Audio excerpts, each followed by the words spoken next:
Selamünaleyküm. Herkesin günü hayrola. Hatice ile Dikişe Daire hoş geldiniz.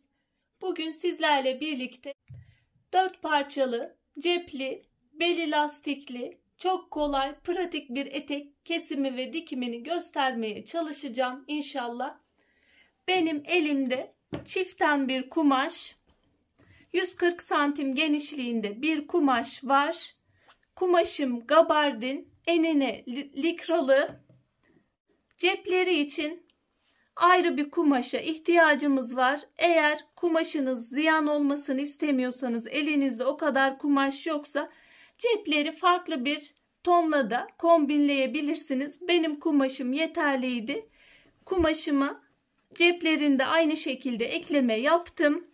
Cepleri de 19 santim genişliğinde, 24 santim boyunda 2 tane de cep kumaşa ihtiyacımız var. Çalışmaya geçmeden önce, kesime başlamadan önce kanalıma ücretsiz bir şekilde abone olup yandaki zili de aktif hale getirirseniz yüklediğim tüm videolardan haberdar olabilirsiniz. Videoları da beğenerek bana da destekte bulunabilirsiniz. Ayrıca Instagram'dan Hatice ile hesabından da takip edebilirsiniz. Oradan da isteklerinizi ulaştırabilirsiniz. Şimdi çalışmamıza geçelim. Kumaşımızı ilk önce ikiye katlıyoruz. Bel ölçüsü için, lastikli yapacağımız için basen ölçüsünü baz almamız gerekiyor. Benim kumaşım likralı olduğu için, yani esnek bir kumaş enine olduğu için burada ben bolluk payı vermeyeceğim. Baseni alıyorum, 4'e bölüyorum.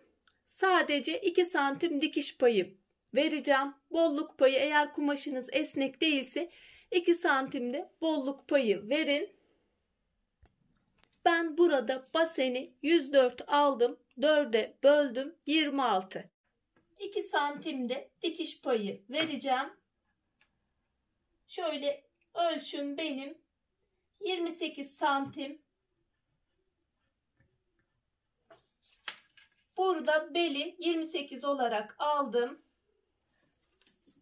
Bu uç kısımda aldım. Eteğimizin buradan da aynı şekilde 28 olarak alıyorum.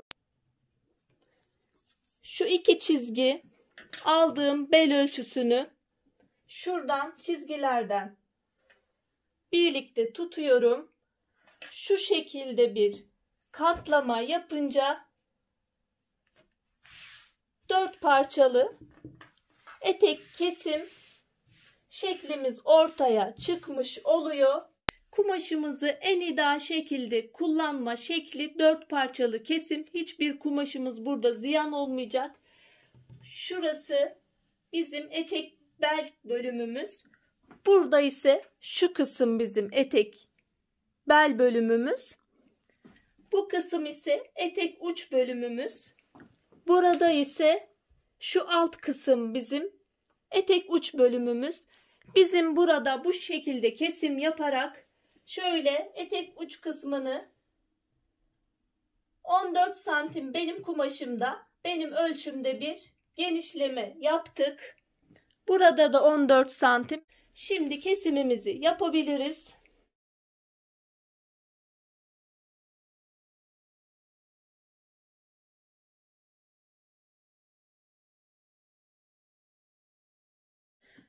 Şöyle kumaşımı alıyorum. Burası bel bölümü. Burada da bel kısmı bu taraftı. Şöyle yukarı doğru bel bölümlerini alıyorum. Kumaşım çiften kumaş olduğu için bu kısım ön kısımda kullanacağım ve ortadan ayırmayacağım. Eğer siz 4 parçalı isterseniz bu ortadan bu kısmı da ayırın. Ben ayırmayacağım. Ön kısmı bütün yapacağım. Arkaları ise 2 parça şeklinde yapacağım. Şu düz inen aşağı olan kısımlar orta kısım olacak.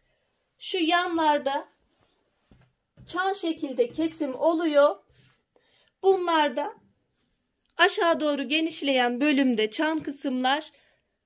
Etek kenarları, yanları olacak. Eğer burada da 4 parçalı yapacak olsaydık şu ortadan ayıracağımız bölüm eteğin ön parçasının orta dikişi olacaktı. Şu yanda aşağı doğru genişleyen çan şekilde olan kısımlar eteğimizin yan dikişleri olacaktı. Şimdi ben ön parçayı bir bütün olarak yapacağım için önde dikiş payım olmayacak. O yüzden önde de bir düzeltme yapacağım. Şöyle arka parçalarım benim. Arka bölümün parçaları. Ön kısımda şöyle 1 santim dikiş payını 2 kat şeklinde katlanmış şekilde çıkaracağım. Çünkü eteğimin dengeli durmasını istiyorum.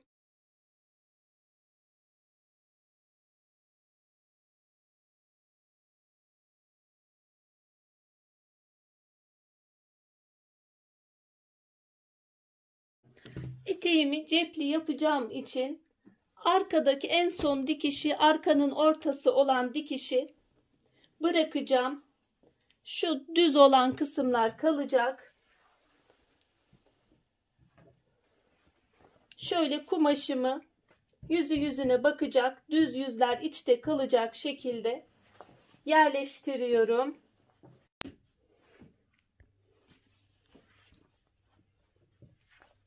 Düz kısımlara dikkat ediyorum. Arkanın orta dikişleri düz olan kenarlar, onları ortaya denk getiriyorum. İlk önce dikişimizi şu yan dikişlerden her iki tarafın yan dikişleriyle başlıyoruz. Şu orta dikişi dikmeyeceğiz. Bunun sebebi ise yan kenarların oraya cepleri yerleştireceğimiz için o dikişi bırakıyorum. Şöyle cepleri de 19'a 24 santim olarak kumaşımı aldım. Şu üç kenarından birer santim şeklinde içeri doğru kıvırdım. Üst tarafını ise açık kalacak kısmı 3 santim şeklinde katladım. Tekrar bir 3 santim şeklinde katlama yapıyoruz. Öncelikle şuralarında dikişlerini yapacağız. Her ikisinde de şu kısımları eteğe monte ederken şu 3 kısmı dikeceğiz. Şimdi sadece biz cepleri ayrı olarak şuradaki dikişleri yapıyoruz. Yan kenarın dikişleriyle başlıyorum.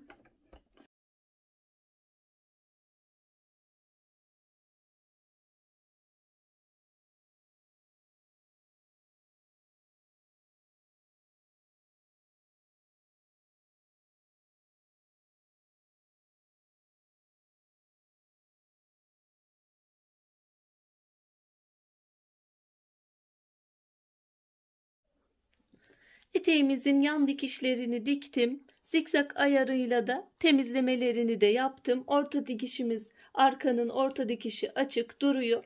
Şimdi etek ucunun düzeltmesini de yapacağım. Dikişleri dikmeden önce de bu kısmı yapabilirsiniz. Eteğimizin şu çan kısımlarının yan kenarların dikişlerinin sarkmaması için dikiş bölümlerinden ortaya doğru bir düzeltme yapacağım. Şöyle 2 santim alıyorum.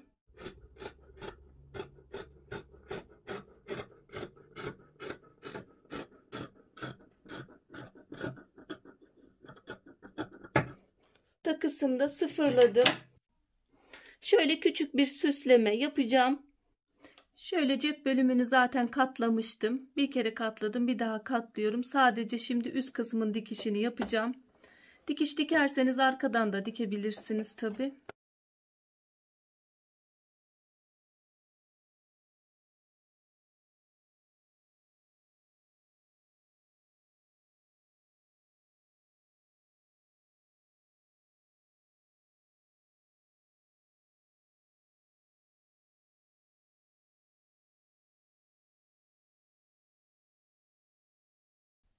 Cep yerleştirmesine geçiyoruz. Şuradan ben 4 santim bir bel payı, beli 1 yapacağım. Lastik için pay ayırdım. Onu ayırıyorum. 4 santim şeklinde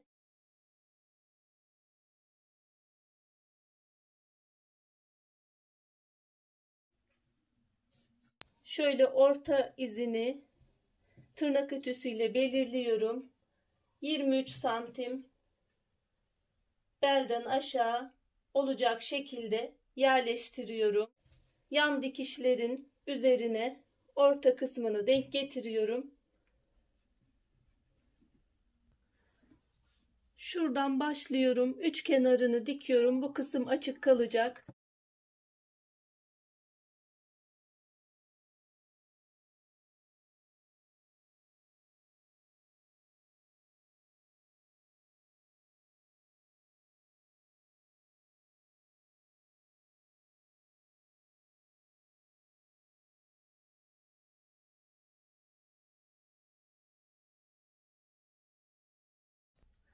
Cep dikişlerini bitirdim. Şöyle ceplerimizi de eklemiş olduk. Şimdi ortanın dikişini, arka ortanın dikişini dikeceğiz. Arka tarafın orta dikişini de kapatıyoruz, dikiyoruz.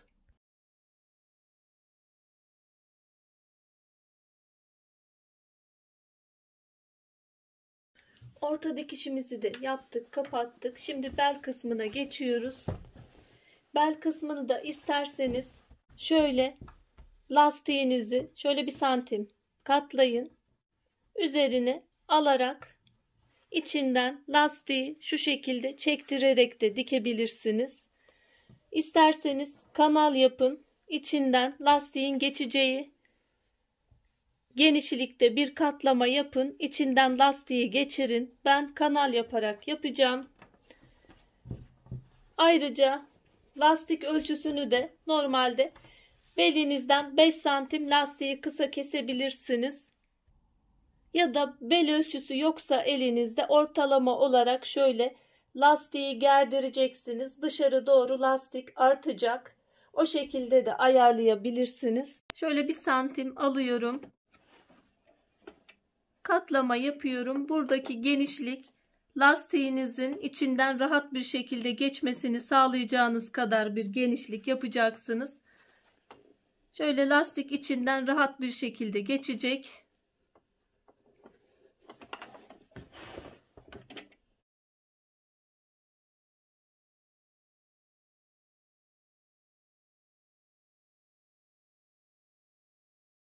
Şurada dikişli bölümü dikişin üzerine direkt denk getiriyorum. Şöyle dikiş dikişe geldiği zaman katlamalarımız daha muntazam olacaktır. Lastiği geçirmek için küçük bir kısım bıraktım. Onun dışında kalan kısmı diktim. Şimdi lastiğimi geçireceğim. Lastiğimi filkete iğne yardımıyla geçiriyorum.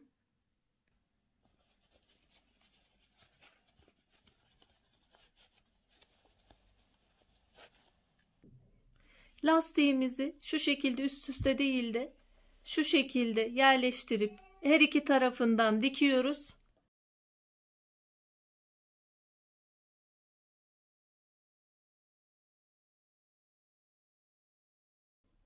Lastiği her iki taraftan diktim. Lastik geçirmek için boş bıraktığım kısmı da dikiyorum. Eteğimin ön tarafında lastiği daha bol bıraktım. Arkayı daha çok sıkıştırdım. Arkanın daha büzgülü, ön tarafın ise lastik yokmuş gibi, lastiksiz etekmiş gibi görünmesini istiyorum. Bu şekilde görünecek. Şimdi ortasından bir dikiş daha gideceğim. Lastiğin yıkandığında dönmemesi için aynı şekilde şöyle çekerek dikiyorum.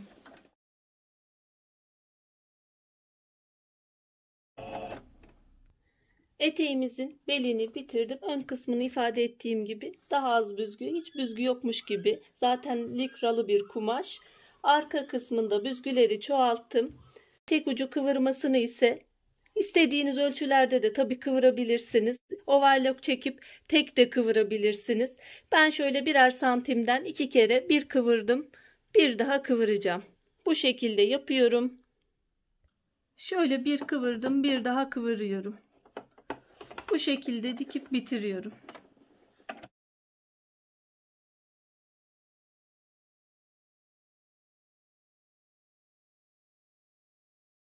Ben eteğimi tamamladım. Çalışmamı bitirdim. Tek boy kumaş kullandım. 42-44 bedene yaptığım halde tek boy kumaş kullandım. Kumaşım esnek ve likralı olduğu için 44 bedene de yeterli geldi. Eteğimin büzgülerini de arka kısma bırakmıştım. Arkası daha çok büzgülü oldu. Ön tarafta büzgüleri daha az bıraktım. Umarım faydalı bir çalışma olmuştur. Şimdiden yapmak isteyen, denemek isteyen arkadaşlara kolaylıklar diliyorum. Allah'a emanet olun. Hoşça kalın, sağlıcakla kalın.